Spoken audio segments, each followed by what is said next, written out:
All right, we're gonna get cranking. Hello and welcome. My name is Brian Steiner. I'm the Vice President of Business Development for NAFA. And today we are bringing you a webinar in collaboration with our partners at Performex. And we're going to be just discussing the many layers of complexity around the ideas of succession planning, valuing your practice, especially now more than ever in these turbulent times. Before we get into our program, just a few quick housekeeping items. All attendees are on mute and listen-only mode. If you have a question, I encourage you to use the Q&A feature at the bottom of the screen, and we will address all questions at the end as time permits at the conclusion of our session. It is now my pleasure to introduce Ken Lebo. Ken is the chairman and CEO of InsurTech Express, and he brings more than 33 years of insurance industry experience with an extensive background in insurance technology for distribution and back office systems. Prior to founding InsurTech, Ken worked at Genworth Financial, Mutual of Omaha, and as the Vice President of Operations at Diversified Underwriter Services. As Chief Operating Officer of Integrated Insurance Technologies, Ken built the largest life insurance data exchange hub in the industry. He is the winner and recipient of many industry technology awards, works with Accord, LBTC, LIDMA, NAILBA, LIMRA Loma, and IRI. He's a proud partner of NAFA and was the recipient of the ID20 award just this past year. So Ken, we appreciate you spending some time with us today. I'm going to turn the program over to you to introduce the panel. We're excited to have everybody, and we thank you for your participation. So Ken, you want to take it away? Sure, Brian. Thank you very much, and welcome everyone. So let me start by introducing our panelists. Greg Babcock from Oswald Companies, Vice President and Practice Leader for Life. Greg has over 15 years of experience in the life insurance and investment industries. In addition to managing the internal support staff, Mr. Babcock is responsible for product research, process improvement, and department marketing initiatives. With a background in product analysis, he has developed numerous life insurance strategies that have increased benefits and/or lowered costs for Oswald clients. Mr. Babcock earned his undergraduate degree at Ohio Northern University and has a Master of Business Administration from Cleveland State University. He also holds a FINRA Series License 7 and Ohio Life Health and Annuities licenses, as well as designations for Chartered Life Underwriters, which is CLU, and Chartered Financial Consultant, CHFC. Our next panelist is Dex Umakubo. In 1988, Dex joined John Rupright as a founding partner, who's the founding partner of Producer Excel, and Dex co-owner and managing partner of Producers Excel, which is an independent insurance wholesale brokerage agency in Salina, Kansas. Dex also holds a Chartered Life Underwriting designation, CLU, and a Chartered Financial Consultant, CHFC designation from the American College. Dex is FINRA's security license with a 7s, 24, and 63, working through the Leaders Group, who's their wholesale broker-dealer. Dex also is past 2 consecutive term presidents with the Wichita chapter of Society of Financial Service Professionals, and he's a member of NAFA and has served on the local board of directors. Dex is also a member of the Associated Advanced Life Underwriting, AALU, and for NAILBA, which is the National Association of Life Brokerage Agency. Dex was appointed to the board of directors in 2007 and is also a past chairman from 2012. And lastly, Dex is a past member for the board of directors of Accord. And our last panelist is Mike Pepe from Performex. So Mike capitalized on his early 20 years of life insurance policy expertise by launching Performex, an in-force policy management platform that helps fiduciaries, financial planners, insurance brokerages, and agents monitor, manage, and govern their life insurance policies. It's a software as a service solutions are designed to proactively alert customers of potential problems with their life insurance policies and protect against degradation and asset erosions. So welcome panelists. Obviously you guys have huge industry experience from different types of backgrounds. So the first question is going to be for everyone on the panel. I'm going to start with Greg. So Greg, why do you need succession planning? Yeah, I think that's pretty simple. Life insurance is an asset that needs to be managed, and as an agent, you have the responsibility to manage it. Retiring agents, typically don't have the back office to continue servicing their book of clients. So clients end up becoming orphans at the carrier level, and the policies don't get managed; they lapse. People end up with premiums that they can't afford through many years of mismanagement. So succession planning is important for producers and agents to keep their promise to their clients to maintain solid policies throughout their lifetime. Okay, and Dex, from your perspective, why do you need succession planning? Well, similar comment as far as keeping your business moving forward. You can only stay with your business so long. We're a brokerage general agency, and I was in personal production as a producer back in '78. Our customers, the brokers that do business with us, and their customers are their policyholders and clients. So keeping the organization moving forward is very important. We're actually in the process of doing that. The founding partner and I are transitioning our equity to a junior partner whose plan is to take over the operation so we can continue the relationships with our existing producers and expand that base to other producers moving forward. Okay, and Mike, from your perspective, why do you need succession planning? Yeah, like Greg and Dex both said, it's all about, freedom to focus on the business goals, so it's mitigating risks, if there's sudden leadership change, clear communication and alignment for your whole team, and obviously the time to prepare for whoever's taken over the business. So it's very important to have it in place and plan for it accordingly. Okay, so let's get under the hood a little bit here. So Greg, what are the challenges of succession planning? The challenges are finding a motivated partner to take over the business. Life insurance is generally a first-year commission product. There's very little revenue attached in later years. So finding somebody that will take over that business and be able to service it can be very challenging because there's no revenue attached to it. That's why people need to be creative, find value within the business and the book of business to be able to make it profitable. The lack of profitability in existing life insurance businesses and the cost to service it are significant. So it's a difficult business decision for somebody to take over a book of business. So, Mike, what challenges do you see in succession planning? Yeah, whether you're an advisor or a business owner, I think, it's getting started, and it's, you're thinking about your own mortality and, associated with your own retirement, death, disability, or, resignation. So, it's not a happy topic, and people tend to avoid it. So when you avoid it, you don't plan for it. And often it's too late. There's nothing you can do at the end. So, it's getting out of your own way and getting it done. Well, staying with you, Mike, now let's talk about who needs succession planning. So from an advisor financial representative perspective, who needs succession planning? Yeah, to Greg's point, everyone, you built your book of business over time, and you have clients and you have responsibilities for those clients. And if you go out of business, those policyholders become orphaned, and, no one's servicing them. So for me personally, when I transitioned out of the business, I found an advisor that, I was comfortable with, that knew that he would do the right things for the clients.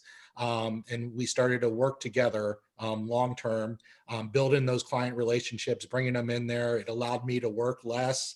It helped sustain our growth over that transition period. It let me stay involved and keep control for as long as I was going to be part of it. And then it helped me significantly obtain value for my book of business because we put in the time, we put in the process, he met with the clients. And to Greg's point, he understood the value of the book of business moving forward. Okay. And Greg, so, business owner perspective, I mean, who needs succession planning? Do you want to kind of dive down a little bit on that? Any agent that has built a significant book of business and has clients over the course of a long career should think about succession planning. And they should start early. In my experience, we seek out producers that are 3 to 5 years away from possible retirement. And, we try to create a partnership with them so that, we can take over their business and service it long term. And that we could also, get introduced. Life insurance is such a relationship centered business, and it takes time for an agent or producer to pass that relationship on to somebody else. There's a lot of meetings and personal relationships to build. And that takes course over the 3 or 5 years. So you got to plan ahead, and for a agent to get value out of their book of business, they really need to help somebody prepare for that over a period of time. Okay. And Dex, I mean, like transitioning family, or who do you see that needs succession planning? What can you like to add? Well, I've been able to do as a personal producer, business succession planning for clients, and then I also help brokers do that for their clients. And the key is that in my opinion, it's a lot more art than science. I mean, the technical pieces of putting together business succession plans, it's pretty much roadmap stuff. What the hard issue are the emotional issues, and helping somebody understand that, there's phases of that business life, and from starting it, running it, and then transitioning it. And I tell a lot of clients and producers, most people have 3 options when you have a business, and the succession planning, whether it's your own business or your customer's business, which is you're going to die at the desk. Someone's going to walk in and write you a big fat check, or you start planning and prepping to transfer your business. Now, I know a lot of guys in my business that want to die at the desk, and there's nothing wrong with dying with the desk, except that when you die at the desk, the business dies. A lot of people think that big fat check's going to come walking through the door one day. And as much as I'd like to tell them that might happen, it rarely happens. So obviously the big piece is you have to plan and prepare for transferring your business along the way, and sooner is better than later. I see a lot of people that try to transfer the business within the family, and everybody pretty much knows the success rate of family transition businesses. Usually by the 3rd generation, that business has very unlikely going to be able to succeed. So, from my perspective, it's a process.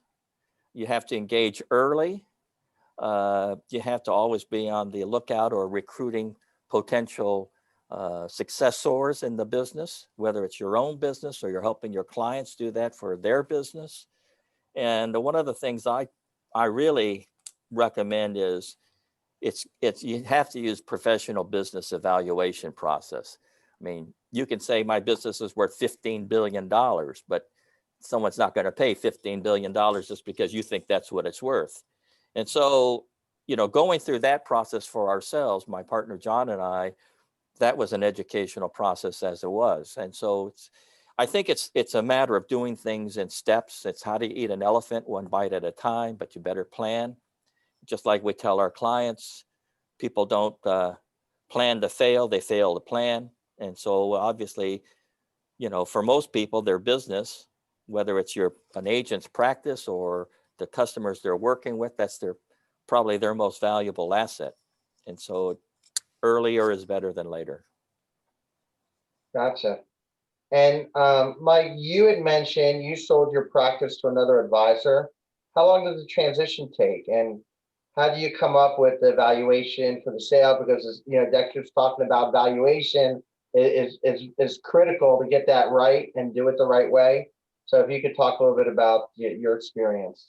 Yeah, for me, it was a 4-year process. We decided to do joint work together, split business, started making introductions. We did policy reviews as a process, so he got to be introduced to each and every one of our clients.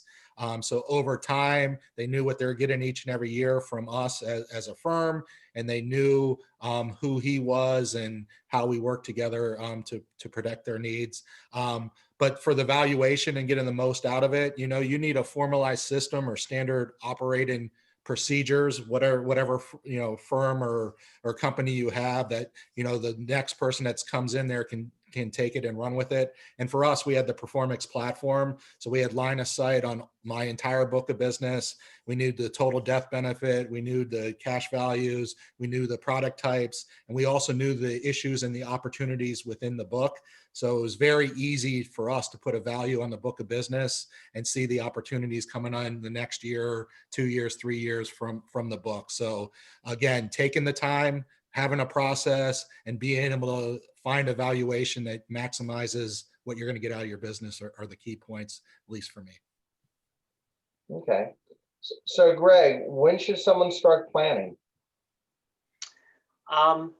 Yeah, like I said, probably 3 to 5 years prior to retirement. And Dex kind of hit the nail on the head. A lot of producers, a lot of agents think they're going to die at the desk, or have a big check walk through the door.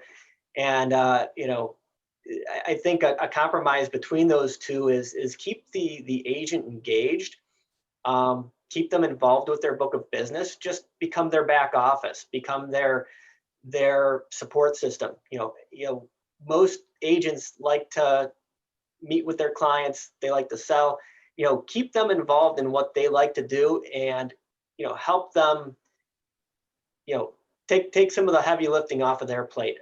Help them with the underwriting, help them with the case design, help them with the auditing of the policies. And if they want to work 5-10 hours a week for the rest of their life just making introductions, that could be a very profitable retirement plan for them, just as long as there's a good back office behind them. But that takes a couple of years to get that type of relationship up and running. 3 years at the least, to get into the book of business, see where the opportunities are, and tell that producer or that agent that's thinking about retiring, or that wants to scale back, say, hey, set two lunches a week for me, and we'll make introductions. We'll meet these people. We'll audit their policies, possibly replace them, maybe get coverage on the next generation, and 2 to 3 meetings a week or a month could go a long way into retirement, and that agent doesn't have to work nearly as hard. Keeping them active and keeping a good source of revenue flowing for them. Okay. And Dex, anything you'd like to add about, when should someone actually start doing the planning?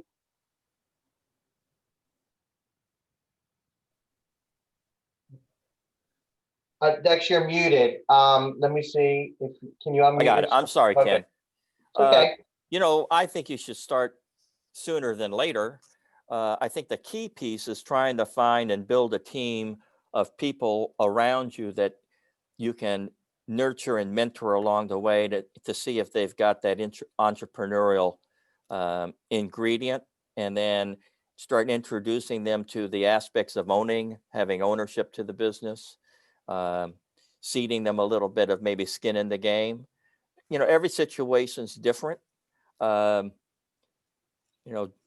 is in his early 70s. I'm in my late 60s. So, there's also generational things. It's trying to find people that are 20 years, 15 years younger than us that are interested in a business opportunity. And I hate to sound judgmental, but everybody seems to want everything right away. It's hard to fill that wish list when somebody wants it right now. So I think it's a cultural thing. It's a time you have to invest. It's never too early to start planning. Gotcha. That makes a lot of sense. And Mike, when do you think someone should start actually doing the planning from your perspective? Yeah, I agree with Dex and Greg. The earlier, the better, typically 3 to 5 years ahead of time. Because again, it is going to take some time. You built something over your career and it's hard to let go of it. And you want to make sure you have the right person to take that over. So having that time, spending the time with them, seeing how they interact with your clients, seeing how your clients interact with them was a big part for me as well. But you got to feel comfortable enough to be able to walk away. And, I love Greg's idea, if you want to stay involved long-term, that's the best part, being there for the introductions, for, making sure they're taken care of, but not having to do any of the work, that's a win-win. If you could find someone that you could work with like that, that'd be ideal. For me, I had to exit out of the business altogether because of the software company. So, with the platform, we had the process in place.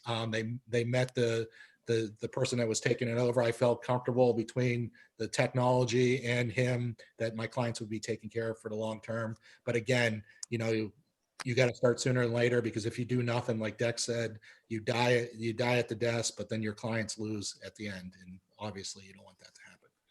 Yeah. So Greg, why would a retiring agent want to partner with a larger agency? What are the advantages? The back office, the support, we can, in our experience, we can audit several hundred policies fairly quickly and identify the opportunities. We have the ability to service those policies long-term, especially when you're working with business owners and doing succession planning for, a family-owned company. You might have sold generation 1 life insurance, but maybe generation 2 doesn't want to buy life insurance because you might be retiring. If you join with a larger agency that has staying power in the business, maybe you'll get that additional sale, by having the right partnership. It's all about sustainability and who's going to be around to service those policies long term. Gotcha. All right, well, this next question is for everyone, and I'll start with you, Dex. How do you maximize the value of your book of business when you're looking to sell?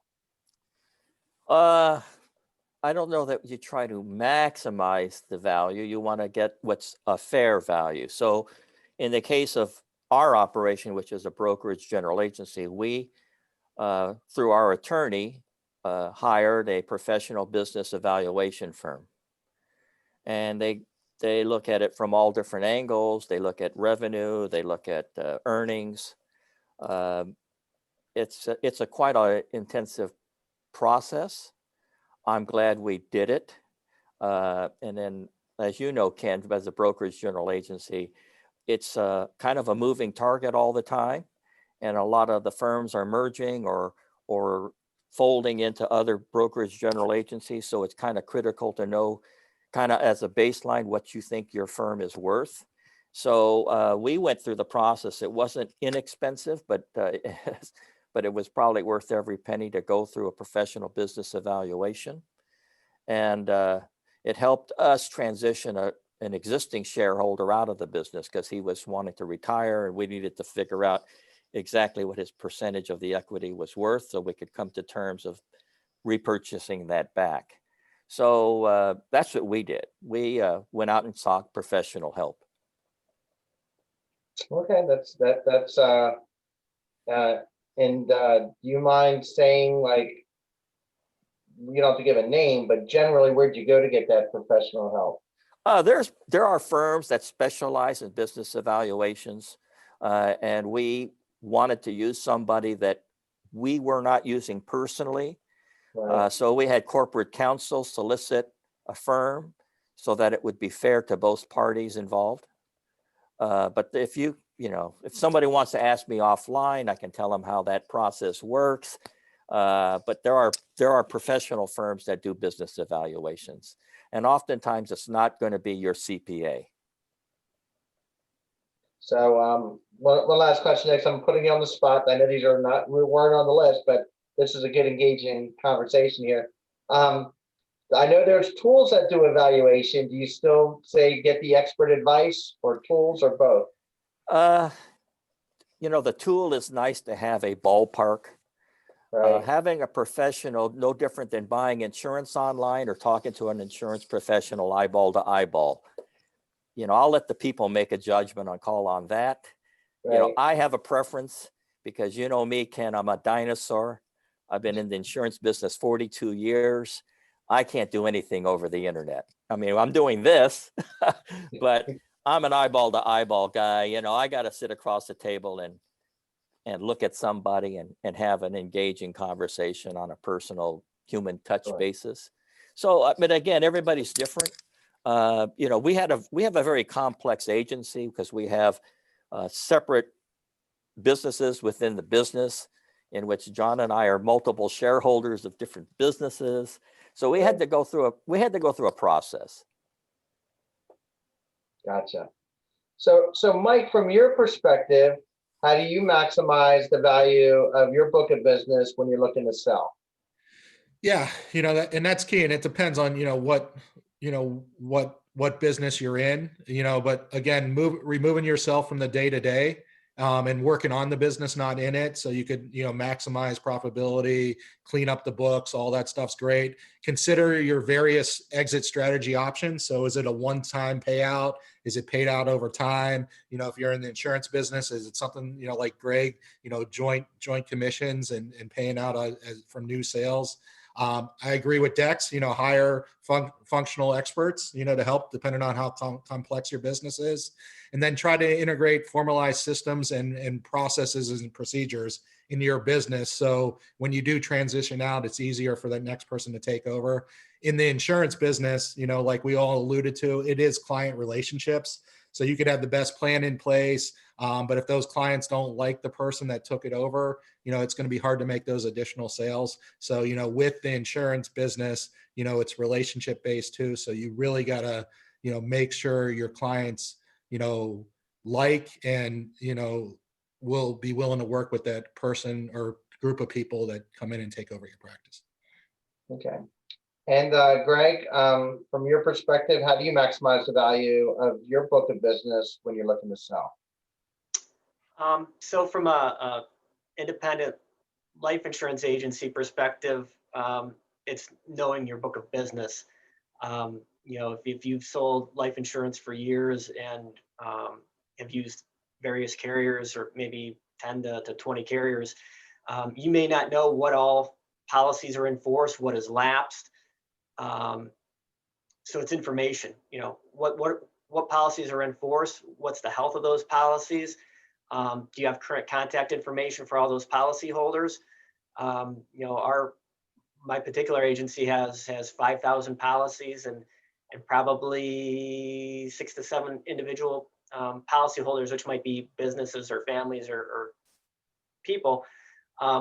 Information is key, and having that information that is a clear line of sight and is organized and can be dissected easily is the biggest issue. If you have information and it's clean and you can interpret it, then you'll maximize the value of your book. Gotcha. And and Brian, if this is okay, I see a question in questions and answers, and I also see a question in chat. So I know there's 2 tools in here. So if it's okay, I'll just go ahead and post a question to the group. And No, that'd be great. Have at it. That's keeps things moving fluidly. sure. So the first question actually came in was, and I don't know who wants to field this, but on the panel, but can you contrast between a large life book of business versus a large block of health insurance business? Who wants to tackle that? Okay. I can just a little bit. In our case, since we do both, as you know, Ken, the life insurance distribution side is pretty much first year income. So you can kind of look at your historical trends on that. Where health insurance, especially for our firm, we do a lot of Medicare supplement, a lot of health insurance, long-term care. So there's a lot of renewal business, and it has a different valuation process. So in our case, we had half and half, and also annuities are also first-year revenue models. So they kind of have to look at historical trends of how much business is coming in, given the market space and those sorts of things. And if you don't mind me, just what about variable business on the security side? Does that factor in, or I know you don't do as much as that, right? If you do on the Right. In fixed- our case, it wasn't very much, and we just put it as an NA Right. because most of that stuff, as a wholesale variable wholesaler, 95% of that revenue goes to the registered rep in his broker dealer firm anyways. So we're not talking about, lots of Just money. getting a bonus on it. Yeah. Yeah. Practically. Yeah. So Not does, meaningful. yeah, no, understand. Does Greg or Mike, do you guys have any additional thing you want to add regarding a large book of life business versus health? I would just say that the large block of health would be easier to value because of the renewals. And, generally in the health insurance business, you're actively touching those files once a year to renew them. So you've got a better handle on what your book of business actually is, as opposed to the life insurance business where you might sell a term policy and not touch that file for 15, 20 years. It may have lapsed and you just don't know it. So I think the health insurance has an easier road for both valuation and succession planning. It's more quantifiable. So I'm gonna kind of throw my little experience in here. So if I have an agency that's got heavy on term, which is superheat commissions, no renewals, but conversion opportunities, or I write a lot of permanent business, how would you factor the difference between those two and how that would factor into the valuation, do you think? Just in general terms. I don't think term versus permanent really would change the valuation of the business. I think it's the size of the policies, the demographic of the clients, and are you going to be able to get a relationship with those people? The one thing I could say with term is, are they still convertible? Do you have that information? Do you have that data? Do you know that all those policies are still in force? Again, it's more a matter of, do you have clean information? Do you have good data? Either one of them could be very profitable and very valuable.